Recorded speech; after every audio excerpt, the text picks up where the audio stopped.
Welcome, everybody. Diane and Michelle, can you nod if you can hear me okay? So I think a few people are joining, but we're slowly going to get started. My name is Michal Elovitz. I want to welcome you all to this event that is sponsored by the CHOP Research Office of Faculty Development and the CHOP Women Employee Research Group, as well as the CHOP iSTEM Employee Research Group. But really the brain children, if you will, of this talk are the two speakers today, which is Dr. Cardel and Dr. Montoya-Williams. They have honored me in inviting me to moderate this session to really talk about what's becoming, unfortunately, a second pandemic in our country, and that's preventing a secondary epidemic of loss of early career scientists. So I think probably many of you joined to hear us talk about, and especially to hear Dr. Cardel and Dr. Montoya-Williams talk about strategies that might ameliorate some of the gender inequities in academia, as well as to address the really significant challenges that COVID did not cause, but really highlighted and amplified for women in medicine and science. So a little quick background for me. I'm a physician scientist. I do research from the bench to the bedside in maternal and child health. My work involves both animal models and large cohorts. I'm on the tenure track, a full professor here at Penn.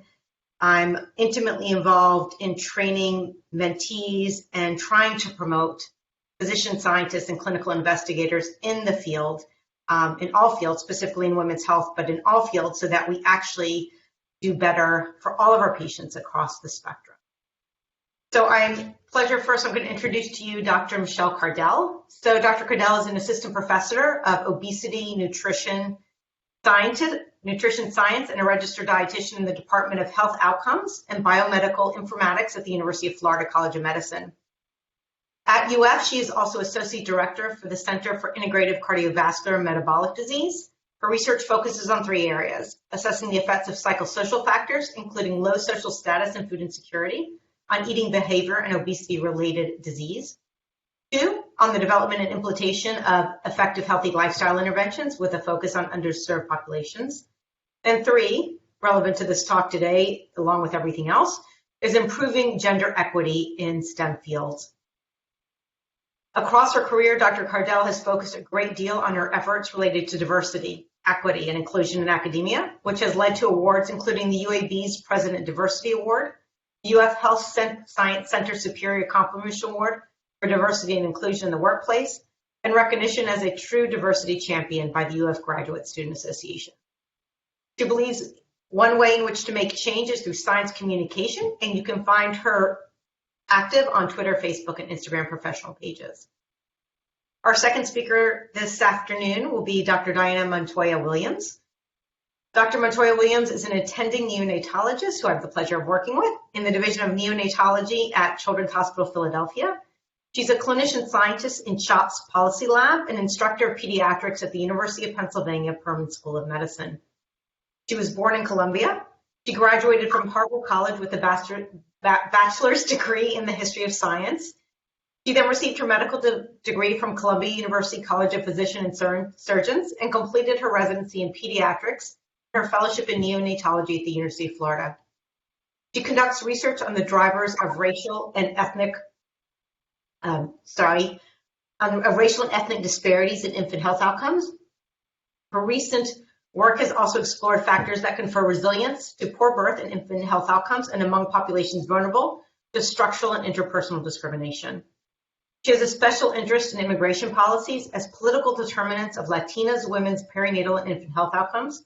She sits on the Council of Immigrant, Child and Health and Family Health of the American Academy of Pediatrics and regularly engages in legislative and policy advocacy as a member of CHOP's Policy Health Equity team. She enjoys writing and speaking about health equity and anti-racism and the role of academia in those efforts.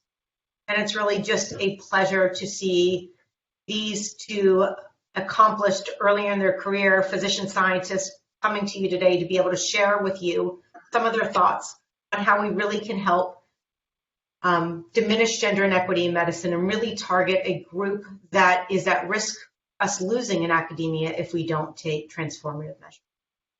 Dr. Cardel. Thank you all so much. Thank you for that wonderful introduction. So today's goals are to discuss gender inequities in academia, identify additional challenges posed by the COVID-19 pandemic, and to then focus a great deal of our presentation on summarizing strategies to mitigate these long-standing and exacerbated challenges to academic success for early career scientists. So recently, the issues around diversity, equity, inclusion, and justice have been put front and center, and we really commend CHOP for taking on these topics head on in 2021. So in 2013, Sheryl Sandberg changed the conversation around women in the workforce with two simple words of lean in. The Facebook COO's best-selling book sent the message that women can tackle gender inequity in part by overcoming what she described as their internal barriers, such as lack of confidence or hesitance to negotiate, that prevent women's rise to the top. On the one hand, encouraging women to lean in can sound empowering. But on the other hand, this message places much of the responsibility for achieving gender equity back on women. The book's legacy has been captured in the lean in mantra, but asking women to lean in reinforces the view that not only are women the solution to the problem, but even worse, that they brought it upon themselves. And the inequities that Sandberg spoke to are very much alive and well in the academic space. In the United States, slide change, Diana. In the United States, women have earned over 50% of PhDs since 2006, and yet nationally, women account for only 32% of full professors, and only 1 in 4 university presidents is a woman. Next slide. And across all types of institutions, male faculty members hold a higher percentage of tenured positions. This indicates that a glass ceiling still remains in academic institutions. And these disparities are even more stark among underrepresented racial ethnic groups such as Black and Hispanic women, who together comprise less than 5% of tenured faculty in the United States. Next. One of the clearest indicators of this observed glass ceiling effect is the persistent pay gap between men and women at the same faculty rank. Regardless of whether we're talking about public institutions or private, no matter the academic rank or position, not only are men more likely to hold a tenure-track position, which provides greater job security, but they also tend to make between $14,000 and $18,000 more dollars per year than women in the exact same position. Next slide. To address these clear issues in gender equity in academia, I organized a writing retreat with a group of stellar academics with diverse experiences, including students, faculty at all levels, department chairs, and a president of a professional society. Together, we comprehensively assessed the data around gender inequities within academia and then identified actionable strategies to improve equity in academia, and published this paper in hopes that it would be disseminated widely. We based our paper on the childhood game, Chutes and Ladders, where we characterized the barriers, or chutes, and identified facilitators to success, or ladders. The 9 chutes included biases related to recruitment and selection for positions. We talked about paid leave policies, lack of access to quality childcare, lack of lactation support, professional activities occurring outside the typical workday, lack of quality and tailored mentoring, evaluation biases in teaching evaluations, disparate service loads, and lack of clarity in promotion policies and practices. And this will be the focus of the first part of this presentation, of which I will be presenting. And to address these identified chutes, we also created a roadmap to equity through a series of ladders, or policy-based initiatives that could be used to better support women in academia and improve equity. And Dr. Diana Montoya-Williams will be presenting on those actionable strategies. So to address these clear issues, next slide, please. To address these clear issues in gender equity in academia, we assessed the research. And what we found was that there's an accumulating amount of research on the pervasive inequities that influence careers of academic women. And we see that the biases are pervasive. Women faculty are viewed as less competent, and publications with women as first and senior authors are perceived to be of lesser quality than those with male authors. Women also receive less startup funds, which helps set up the resources that individuals need to succeed. Women are also requested to do a disproportionate amount of service relative to their male colleagues. And women are also rated lower on teaching evaluation. Next slide, please. For example, in a study conducted at the University of Florida, 136 students in an asynchronous online class were split into two groups. Half of the class was told that they had a male teaching assistant, and the other half were told that they had a female teaching assistant. Students in the online class saw these two photos accompanying similar bios for each TA. However, it was the exact same person fulfilling the teaching assistant duties for the whole class, and they used text-based interactions in a long online learning platform so that the gender of the TA was never observed beyond the photos provided in the profile pictures. Despite having the same person be the TA for both groups, at the end of the semester, the students scored the male TA higher on course evaluations, while the female TA got 5 times as many negative reviews than the male TA did. Just take a moment and think about that. Think about what this means for your colleagues, for your students, for what your mentors have experienced. It really is such a shocking and stark finding. Next slide, please. Disparities are also observed in academic markers of success. So, for example, women faculty comprise less than 1/3 of recipients of major federal grantees at the NIH, and they're also cited less often. Next slide, please. Much of the gender inequity in academia is a direct result of systemic and structural barriers.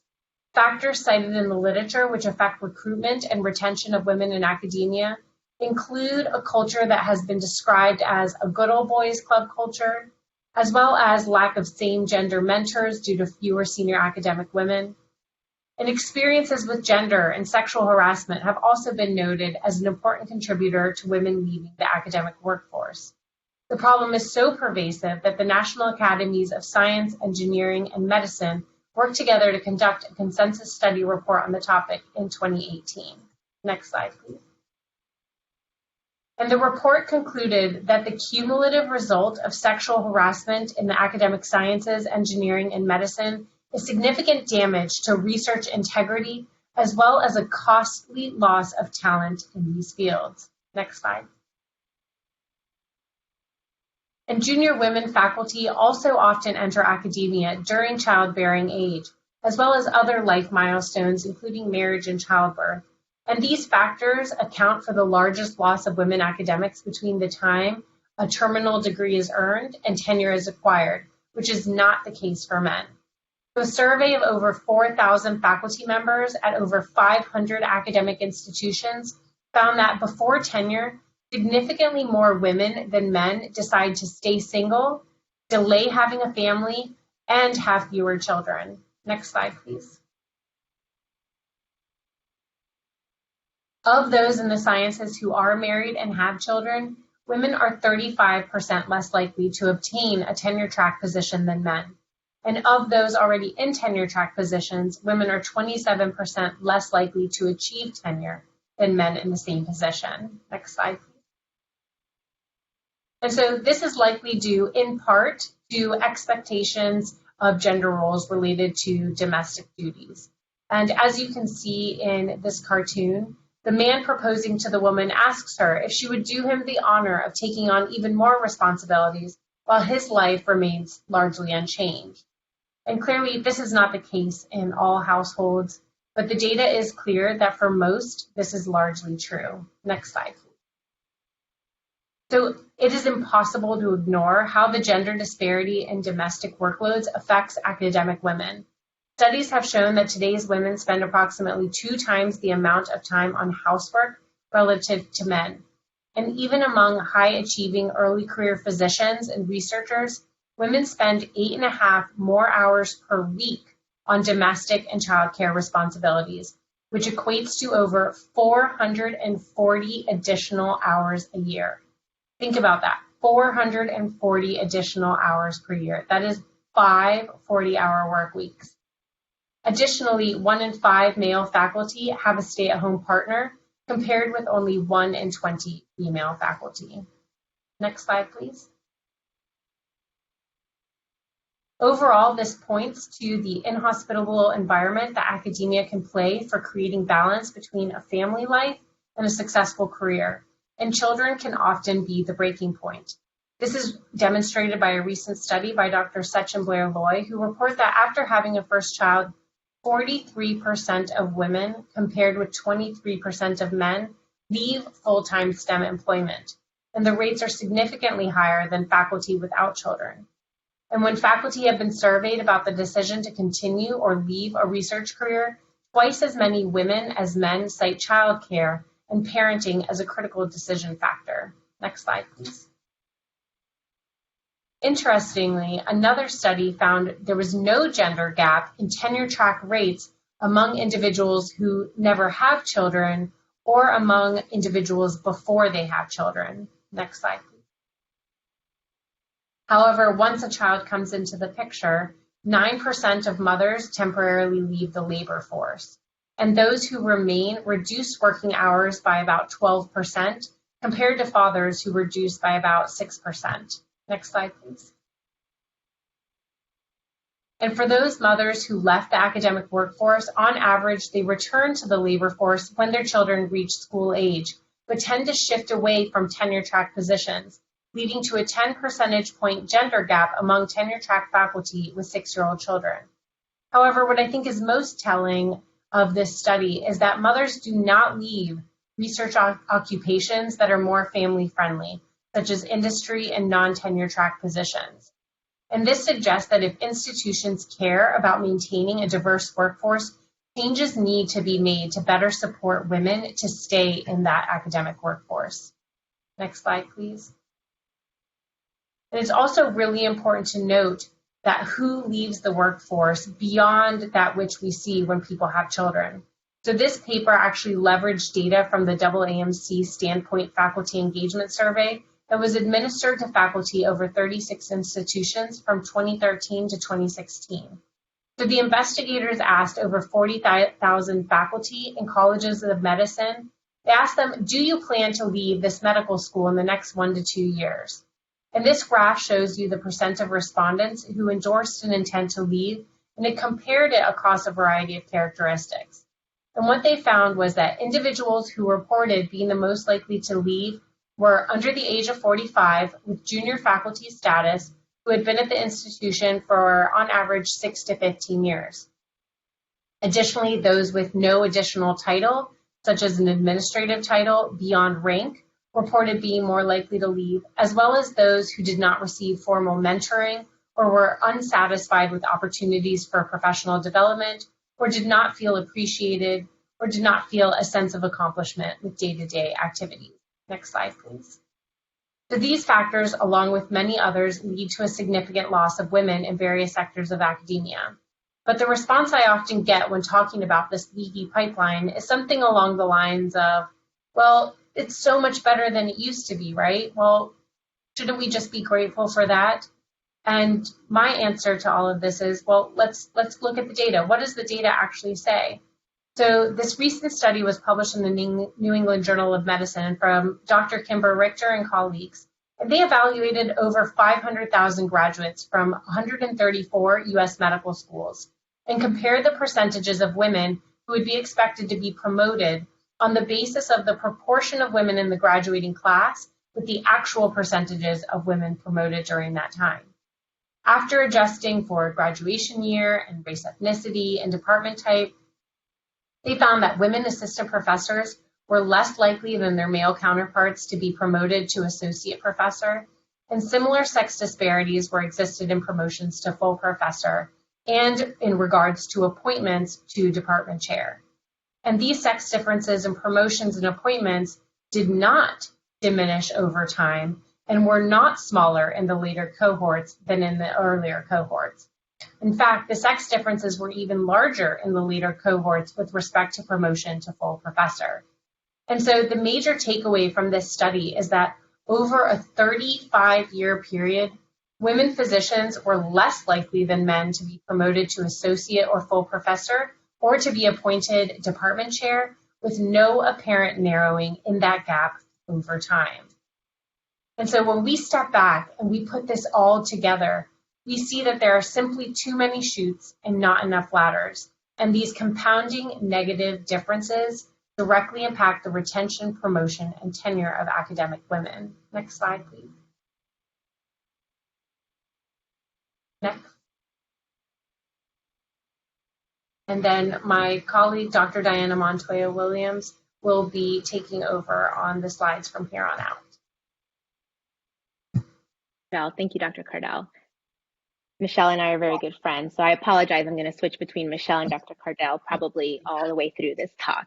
But against this backdrop of gender inequity in academia and science in general that Dr. Cardel just highlighted so clearly, COVID-19 hit.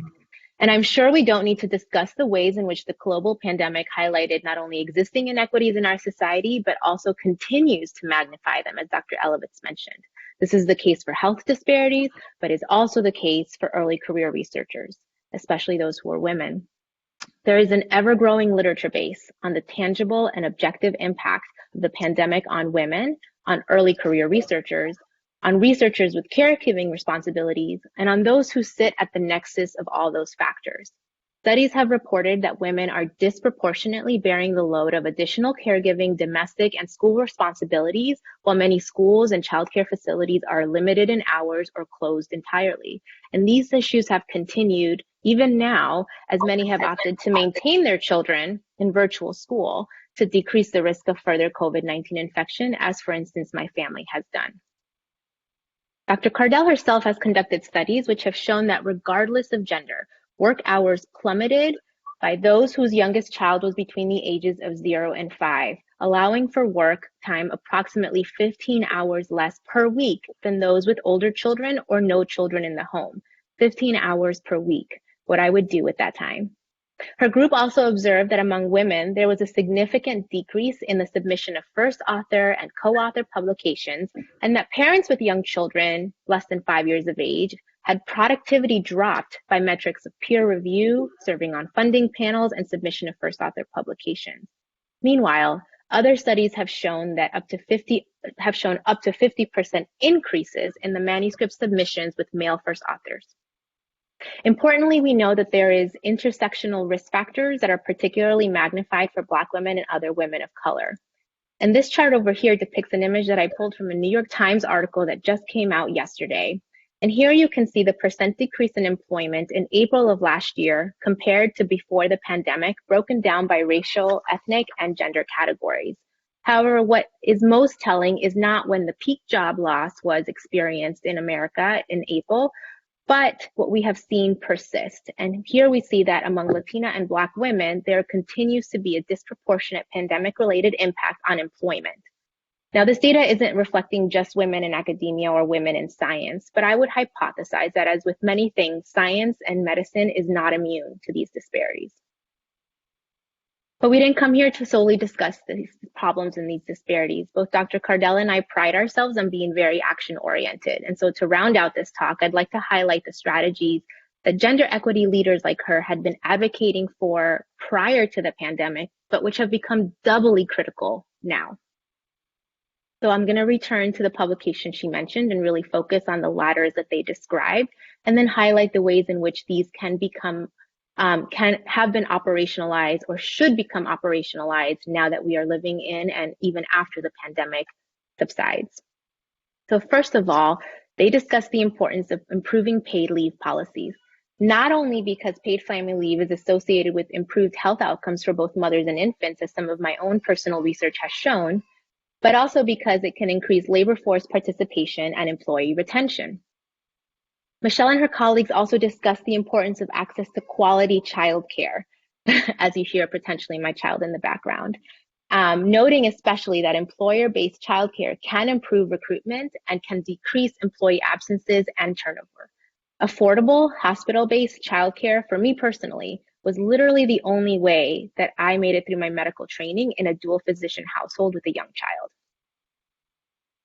Importantly, Dr. Cardel and her group highlighted that professional activities occurring outside typical workday hours need to be planned in ways that are concretely thought of as family-friendly to really ameliorate the ways in which that good old boys club culture that she spoke about led to collaborations and opportunities arising in situations that systematically excluded women and mothers. They also highlighted, and I think the research has shown, that access to high quality faculty mentoring is essential to gender equity in academia. Those with mentors and with good mentors report higher levels of confidence, higher career satisfaction, more productive careers, and improved self-efficacy in teaching and research. But a big part of ensuring female career early researchers have quality mentors is ensuring there is a broad, diverse pool of successful women within science and academia to mentor them. And this means recognizing that selection biases can be baked into even the earliest recruitment efforts through biases in job advertisements, search committees, the interview process, startup and compensation negotiations, and the review process. And we believe it is on institutions to ensure that there is enough women in the candidate pool for academic positions, as this is associated with massive improvements in the odds of hiring women. Relatedly, given the research that Dr. Cardel highlighted earlier, after diverse groups of women are recruited to academic positions, institutions should be open to using novel, systematic solutions to the documented issue of gender and racial disparities in evaluation, perhaps through the use of bias ranges to correct evaluation scores, and then evaluating the impact of those. Given the realities of what it meant to be an early career researcher, even before the first patient was diagnosed with COVID-19, when the pandemic hit, Dr. Cardel and I and another friend of ours, our epidemiology expert, Dr. Natalie Dean at the University of Florida, we quickly began having conversations about our own struggles and our fears that the pressures and challenges that we personally were facing would lead to a secondary epidemic of lost early career scientists, particularly among those most vulnerable, like women with children or racial ethnic minorities or women who are underrepresented in other ways. And so we wrote this paper on the strategies that both academic and funding institutions could implement to prevent this loss. In this paper, we highlight 3 categories of concrete actions that we felt institutions could take to support early career researchers, especially those who are women or have young children. And importantly, we highlight actions that even back then we had noticed some institutions already trying, and thus which we felt some initial evidence of feasibility. First and foremost, it became acutely apparent, and has always been, that researchers like us need structural solutions to identifying family care resources while schools, daycares, and other caregiving responsibilities are limited. And this is not a problem that has gone away. Early in the pandemic at UF, medical and PA students formed a network to assist health staff who needed caregiving assistance in order to carry out their essential jobs. But solutions, we believe, should have institutional infrastructure rather than be reliant on ad hoc volunteer arrangements. And creative solutions for childcare should include prioritization of employer-based childcare as well as accommodation for flexible working arrangements. This continues to be absolutely crucial for those of us balancing caregiving and demanding early career trajectories. We also feel strongly that funding organizations need to be cognizant of the extra challenges that face women early career researchers, and especially those with children or other caregiving duties. In our paper, we suggested increased funding opportunities, women-oriented opportunities, as well as extending funded grant periods, but also adjusting submission timelines, and potentially considering administrative supplements to offset what back then felt like potential resource loss, and which we now know has translated into very concrete resource and time loss. And we do believe that the NIH has made some moves towards addressing grant-related challenges for early researchers during COVID with these administrative supplements that we're highlighting here, the first aimed specifically at K awardees and the second at first-time recipients of NIH grants. And if you can see the highlighted text, you'll see that these were aimed at people who had experienced critical life events mostly related to caregiving responsibilities. And even more recently, there has been an announcement that NRSA fellows can request up to $2,500 per budget period to defray childcare costs. Now, this is a good move, and I believe certain sectors of the NIH have made this move in the past, but we argue that this should become more widespread rather than the exception, and perhaps should be mirrored by internal funding opportunities created by academic institutions as well. The last bucket of recommendations we focused on our paper was aimed at encouraging institutions to look at the root drivers of those systemic gender disparities in academia to mitigate the ways in which the pandemic was magnifying these. And so to do that, we suggested potentially journal editorial boards, for instance, consider prioritizing women-authored papers. We also encourage promotion committees to really take a closer look at demographic differences in their local promotion and tenure patterns, which might require monitoring and tracking demographic data in ways that hasn't been done before, but which could also allow for institutions to figure out how to ameliorate, or at the very least begin to recognize, the new teaching and service loads that were placed on women early career researchers during the pandemic, and which we would argue has always existed. And we also offered that it is past time for work, often sub-prioritized by committees related to advocacy or service, that might need to be especially elevated and rewarded during this pandemic when so much work continues to be needed to combat misinformation and improve public health. Ultimately, and I want to point out that all of those strategies that we just discussed could also move the needle for racial ethnic disparities within academia, which as two Latina researchers, Dr. Cardel and I feel very strongly about. But ultimately, we hope that policies will either be reformed or completely brand new to address both these risk factors, but also the realities we have talked about facing early career female academics and scientists. However, as these are implemented, we also wanted to offer a word of caution to track outcomes in as granular a way as possible, because some institutions' policies have led to unintended negative consequences in the past. For example, gender-neutral tenure clock stopping policies have been adopted as a means to help, quote, level the playing field among female academics. And as well-intentioned as this policy has been, there actually is no evidence that these policies actually help women. Rather, Dr. Heather Anthicole and colleagues demonstrated that the adoption of gender-neutral tenure clock stopping policies actually substantially reduced female tenure rates while substantially increasing male tenure rates. And this may be due to the concrete biological differences in what life might look like for men versus women after having children. Women may be using their parental leave time to physically heal or learn how to feed their babies and often spend a great deal of time feeding their babies, while men might have more flexibility regarding scientific work during that time.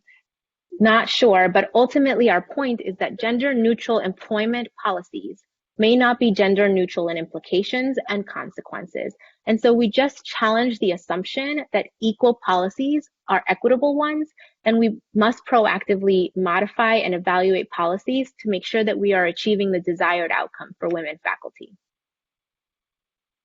Despite the hardships and struggles magnified by COVID-19, we truly feel that this pandemic has created a unique moment in time to recognize that the contributions of academicians and scientists to science and society can look like many different things.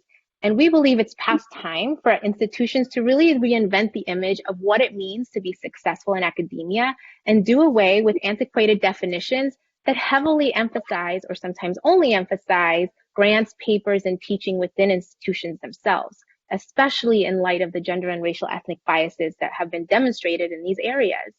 The effects of these disparities in these forms of academic currency have and will continue to be magnified during and after the pandemic. We already see that women and people with young children struggle to meet these success productivity metrics. We believe institutions should move to concretely recognize and equitably reward other efforts in their evaluation of academic success. And here are some that we offer. Training students creates the next generation of scientists, healthcare providers, educators, and innovators. Yet mentoring is often an afterthought or not rewarded as highly in evaluation for promotion and tenure. And if it's not incentivized to the same level, it may not be a priority for as many. Similarly, science communication. COVID-19 has reinforced, really highlighted the importance of science communication. But engaging with the public takes time, it takes resources, it takes effort, and importantly, it takes training. Not everyone can do that well, and we should be rewarding faculty who make this a priority and those who do it well. And finally, activities that really move science forward and translate it into practice or policy. This can include participation in task forces, dissemination efforts, work in professional societies, and other advocacy-related work. All of this also requires establishing and sustaining strong partnerships with the communities that surround our institutions. This work should especially be rewarded if we are serious about mitigating the health disparities that often exist in our institutions' backyards and to which we often contribute. Importantly, as we wait for academia to catch up to what we believe is a more impact-driven definition of success, as individuals, we also believe that we need to define for ourselves what success looks like. Michal and I have spent a great deal of time discussing amongst ourselves and our support circles what we have learned or always known about our core values, especially during this challenging time. And we continue to work towards living our professional and our personal lives in a way that reflects those. But I only speak for myself here, admitting that this is hard. This is active work. Perhaps because I'm early career, or perhaps because I'm an early career researcher who is also a woman of color. But I believe it is worth the effort, and I actually believe it's worth the effort no matter where you are in your career. Michal, do you want to close this out?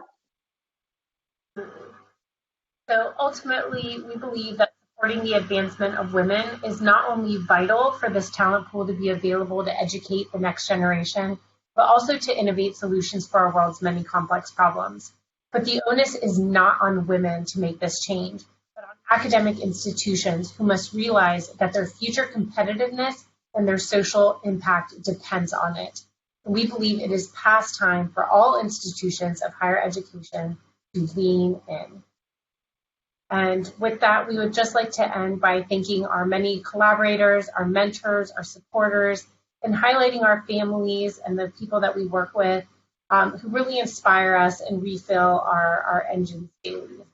And with that, we are happy to take all the questions that you submitted early on and any additional ones that may have arisen throughout the course of this presentation.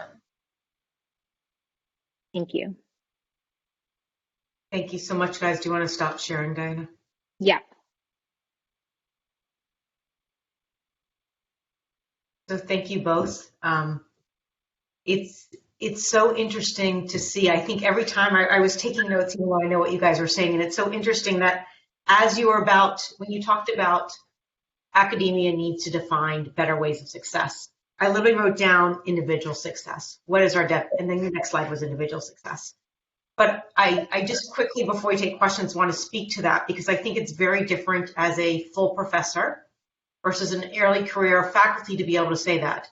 So I actually would have loved to ask myself, I would have loved to be able to say, whoa, aside from tenures, paper, everything that's expected of me, what of that do I actually want? And I will grant you, it is very difficult because we're telling early career folks to do that, right? And I actually firmly believe in it. Think about what you want. Think about what's important to you. But then you're in an academic system that's going to say, yeah, but I don't think that's so important. But I want you to do this. And so you're left in this difficult place where you have to navigate and sometimes dismiss, either accept that that's not what's going to be of value to the academic institution at this point in time, or accept that you're actually not going to get your metric of success. And I would argue the more we start changing this, even though it's really challenging, the more we start as individuals and as a collective, start accepting what we define as success, that we will slowly shift that bar. It will not be easy. It will not be quick, right? But the more of us and the more of you start saying, that's actually not okay. And that's not what brings me joy. That's not what brings me meaning. That's not what brings meaning to my patients. The more that we can do that as individuals and collective, the more that I hope, and I can't guarantee, that bar continues for how academia defines it. Let me go to some of these questions that maybe you guys can ask. Oh, I could not agree more. Is the event being recorded? Yes. Those are questions about here. Can you comment on promoting policies to allow work from home? Well, someone just moved it. While certainly better than working in person, also promotes the idea that one should be able to provide 100% clinical care while also providing 100% child care. And I'm going to let Diana and Michal address this because my kids are older and it's more my dogs that bother me. But I will say someone said something to me and this was so true. And this is with the pandemic, both a negative and a positive, right? So I think Diana's sitting in her home. I'm sitting in my home. I'm not sure if Michal, you are. So that's great. Like there are so many benefits. But as Diana alluded to, we have to consider the negative of what we assume is a benefit. And so someone said to me, well, are you really working at home or are you living at work? And I was like, crap, I'm living at work. So I think there's always this balance. But wanted Michal or Diana, you take that on about how you think that this living at work, supposedly working at home but balancing childcare. How do you see that moving forward after the pandemic? So I don't think that the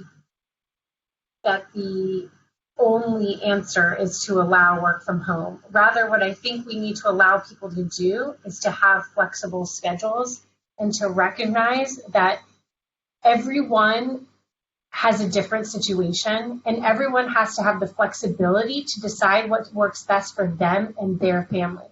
And we have not yet done that as a society. What we're doing is we're having people have to make the choice between the health and well-being of their family or their job. And that is why we saw 865,000 women leave the workforce in September 2020 alone, because they were forced to make that choice. And so as academic institutions, I think we need to trust our faculty, our staff, our students, recognize that people are here because they care, because they're passionate. And I have yet to see any data to support that providing flexible working environments actually leads to decreased productivity. And I will tell you from the business world, because I looked at this a little while ago and we talked about in my research program about working from home and doing it. If you look at data from the non-academic world, flexibility, and Michal, I love that, it's flexibility, not working home or working at work, is flexibility absolutely increases productivity. You know, I think about pre-pandemic, if someone called into a division meeting or someone called in, there was kind of this, they're calling in, they're not here, they're leaving before 5. And now, and I hope it doesn't change, there's this acceptance of, no, I'm not supposed to be. I don't have patience, or it's my research day or something. And yes, I am Zooming in from my home. And yes, actually, I am going to eat lunch with my children. And yes, I might go to the basketball game, and all my papers and all my grants are still going to be there. And this, I think, for especially more on women, there's been this shame associated with flexibility. And absolutely it needs to be the institution saying, we believe, and they should measure it, that there is similar productivity and that but flexibility actually may improve productivity or at the very least improve individual satisfaction. Diana, you were going to say something. Yeah, the only thing I would add is that I think it requires looking at all faculty, not just women, as people with lots of complex interests and demands on their time that they are choosing and supporting those choices, right? Because I'm listening to you guys talk, and yes, I want to be able to take from some of this from the pandemic that I have been able to have lunch with my children when I previously didn't. But as someone who's really working hard to establish community partnerships, I also need to be able to go into the community and be at different sites, be able to prioritize some of those places to be and still tune into my research conference that happens at a certain time. And so I think we can take from this pandemic that it has forced us to become accepting of flexible virtual arrangements. And yes, there are definitely negative aspects of always being virtual, but it has forced us to recognize that things that we had previously thought of as could not happen, this conference could not be virtual, or we could not do this, actually can happen. And maybe if we allow for some of that flexibility, we will allow people to live their true self in academia. Absolutely, 100%. And I would say the only caveat, again, as a mentor and as one who has failed at this, is just because you're virtual and can do it all the time, shouldn't mean you should be doing it all the time, right? So the clock still needs to stop. Right? Just because you can Zoom for 24 hours doesn't mean you should be Zooming for 24 hours. That's true. From Nita Vora. Hi, Nita. Great talk. What sort of things should physician scientists with K awards ask for in terms of support from their institution when clinical duties have increased, kids are home, labs are shut down, salaries are being cut? How do we advocate for ourselves in this situation? So I think if I'm summarizing her question correctly, at the time of K awards with early career investigators, in the height of this pandemic, when you're being asked to do things that is not really in your job description, how do you handle that? And I think the bigger picture might be how, if you're going somewhere with a K award, how do you make sure the institution is going to give you what you need? And what are those questions? I have some perspectives as someone who has been attempting to get a K, and I'm sure Michelle has some perspective as a K awardee. But I think I'm sorry, I'm going to have to correct you there. Attempting? It's not been formally announced yet, but yes, as a soon-to-be K awardee. But I think part of that is recognizing that journey, right? And realizing what it means to be on that path to either trying to get a K or trying to meet your metrics within the K and all of the future metrics of success that K awardees are being asked to do. Recognizing how that has been impacted by the current pandemic, and beyond the current pandemic, how that has always been impacted by everything else going on in our lives.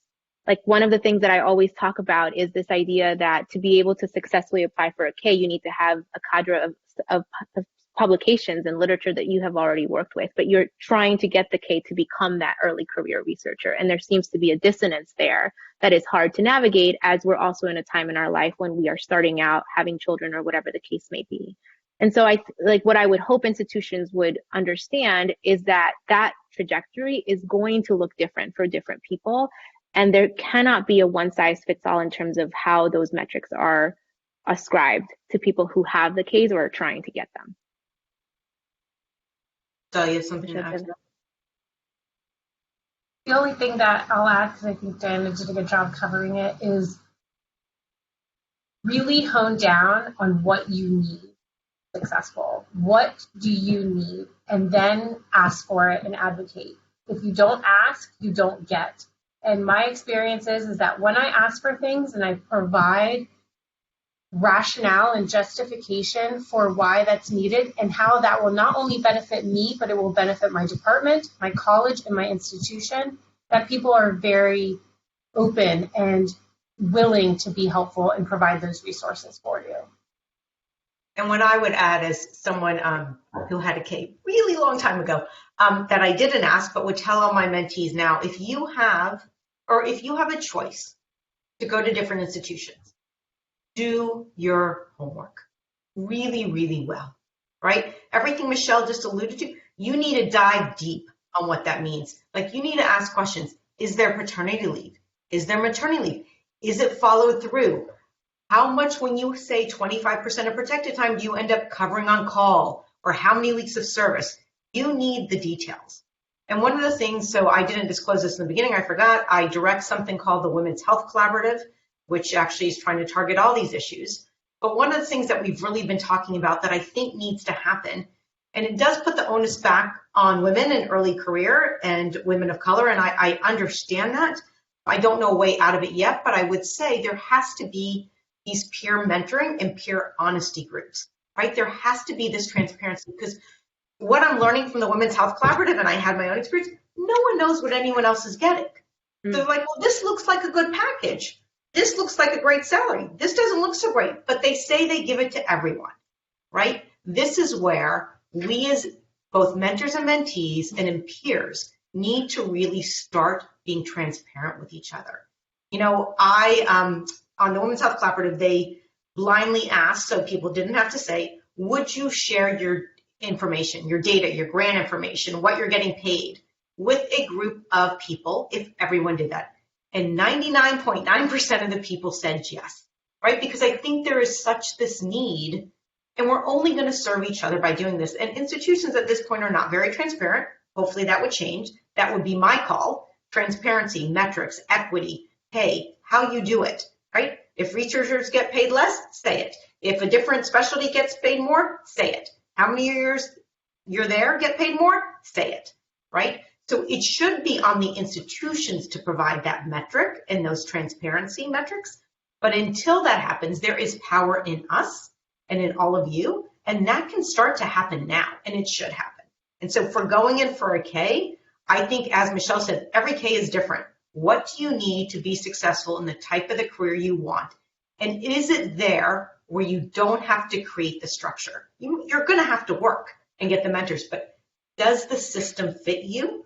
Are the structures in place? And I think that is just so incredibly critical when you're looking to where you're starting your K. Read another question. Oh, this has been a great presentation, really interesting to see the data, hear the perspectives. Women also tend to be primary caregivers for aging parents. Very good point. And that puts a strain on the ability to work in advance as well. So Michelle and Diana, your thoughts? I think I know what you're saying, but put it out there. I mean, and I think that's also why on our slide we highlighted what those caregiving responsibilities were. And while I do appreciate the moves that are being made, I think that's left out of the conversation sometimes. And I think that sometimes disproportionately affects, BIPOC communities as well, as someone who lives in a traditional multi-generational Latino household. So I think we're I'm a broken record, right? If we're having these conversations, but we have to understand the individual nuances of people's lives in order to better support them. And I think we're starting to recognize, people need childcare or else they can't do their job, and we're going to lose out. But we have to understand that it's not just childcare. So I tried during the presentation to continuously say caregiving responsibilities, because I'm acutely sensitive to people for whom caregiving means many different things. And I think it just speaks back to what Michelle said, right? Flexibility. If there's flexibility, whatever the caregiving is, it shouldn't matter. It's the idea, the overarching theme here is be flexibility so that people can achieve their greatest successes and make a difference for both the patients, the university, and all of it. And I think that's, you guys talked about this, but I think it's so important to drive home. And when I try to make the argument, whether it works or not, to institutions and academia is early career, junior faculty, actually at any stage, the more they feel comfortable and valued in their success, the more success they're going to achieve, the greater differences they are going to make for our populations at large. This is an investment in the healthcare system itself, in our patients, and in science. This is not just saying, okay, let's give them a break, right? That is the, to be honest, misogynist view that has fed into this. That's not what this is about, right? This is about doing better medicine and better science. And you do that by taking better care of the people doing the work. And so I think that's really important to conceptualize. That is why all of this is so important. Someone asked, the biggest potential drawback of being virtual all the time is missing on informal mentorship. That would otherwise happen organically. So how have each of you dealt with that in these last 12 months? Yeah, so one aspect that I really like about science is this push towards having more science on social media. So Twitter, for example, is very democratizing. It doesn't matter if you are the head of a center like Dr. Elovitz, or if you're a graduate student, you too can have an equal voice on social media. And I've found that it is such a great way to connect with people, to share resources, to share information, to share support. Something that has gotten me just on a personal level through this pandemic is I have a Facebook Messenger group with 7 other academic moms that we're all kind of at that assistant, associate professor level with all young children. And we write each other about everything that is going on. We talk daily, and just having that touch point, they are my peer mentors.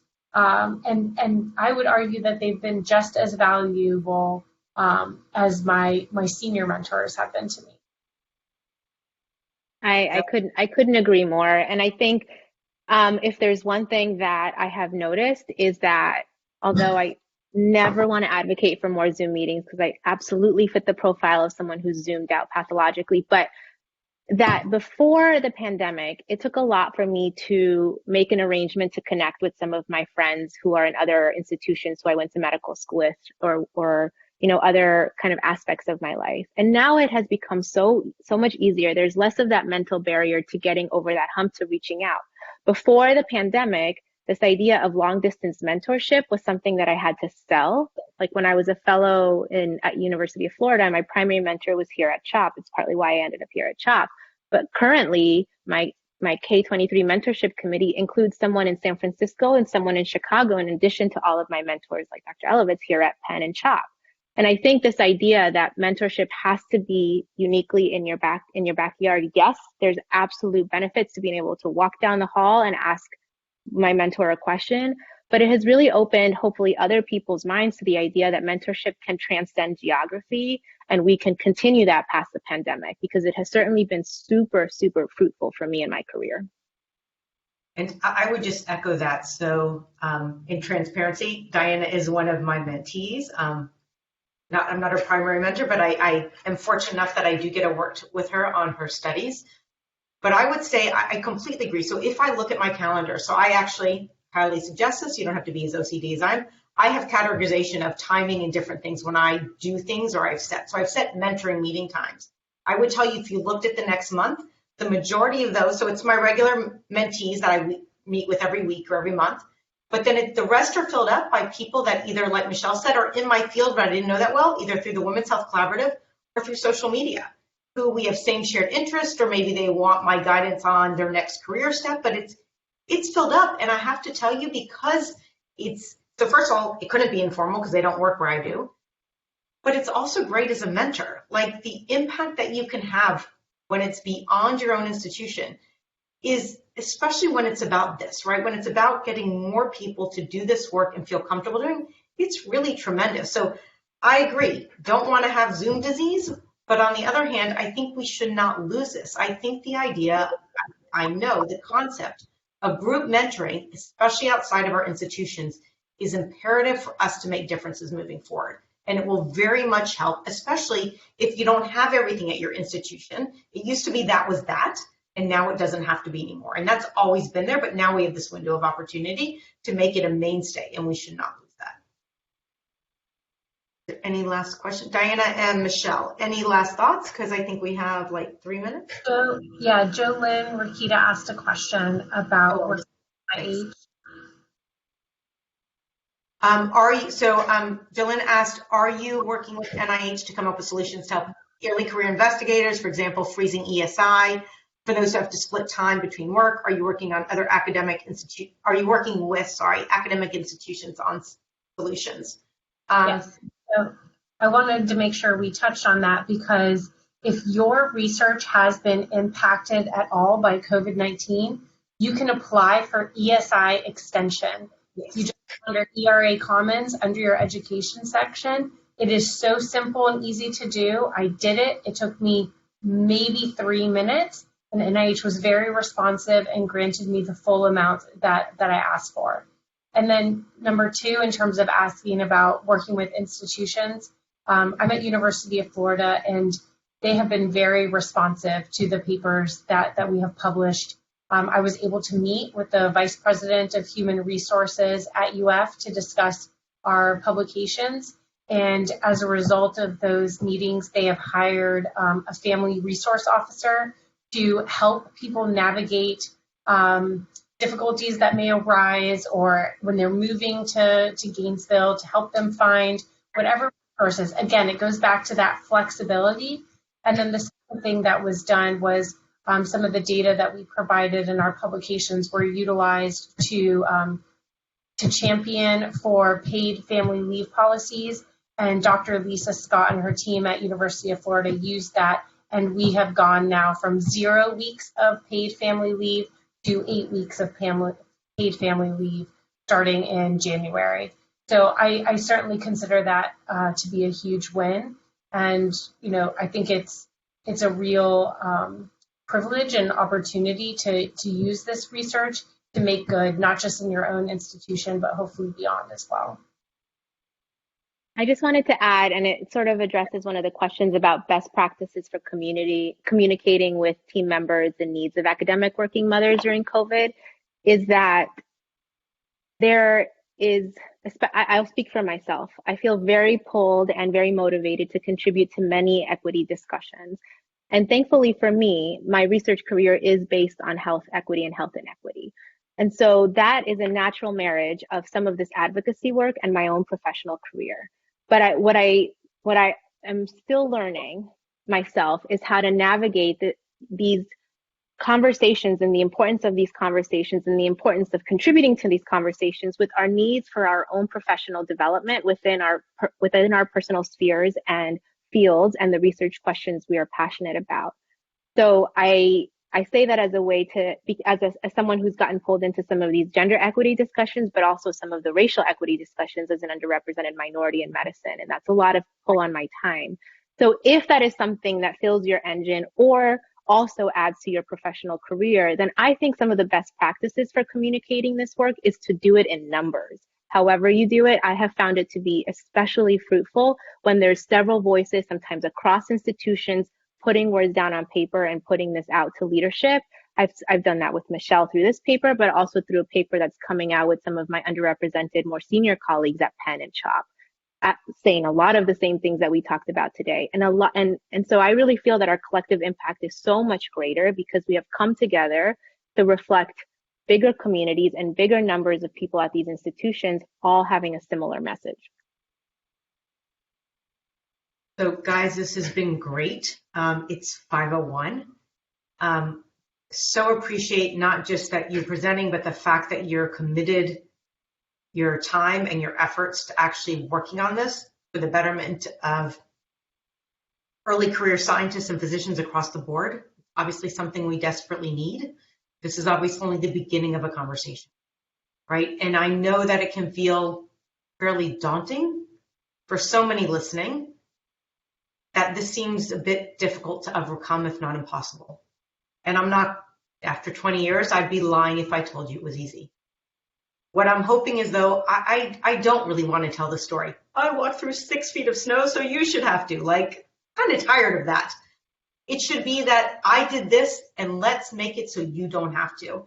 And I think everyone on this call is here for a reason, and I would offer to you that in every small way, whether it's making sure underrepresented people speak at your grand rounds, whether it's making sure you amplify a scientist who did the same research as a man and you talk about their science, whether you review a paper differently, whether you take that second to say, before you critique your colleague who happens to be a female because they were too loud, would you say that about a man, right? Before you tell another female that they're being aggressive, ask if you would say it about a man. Instead of tearing down, let's think about ways to build up, improve, create equity, and make it so that what we determine as success is actually what the university wants and values. And in that, don't get lost in if they don't value what you want, it doesn't mean you're not of value. And I want to make that really big distinction. So 5 new questions. It's 5:02. I think they're all the same. Thank you. Okay. Thank you again. Thank you to everyone. I'm sorry I can't see your faces. Thing I really do not like about Zoom. Michelle and Diana, Dr. Cardel, Dr. Montoya-Williams, thank you so much for your time and your thought and your efforts for doing this work. Thank you for having us. Bye, everyone. Bye.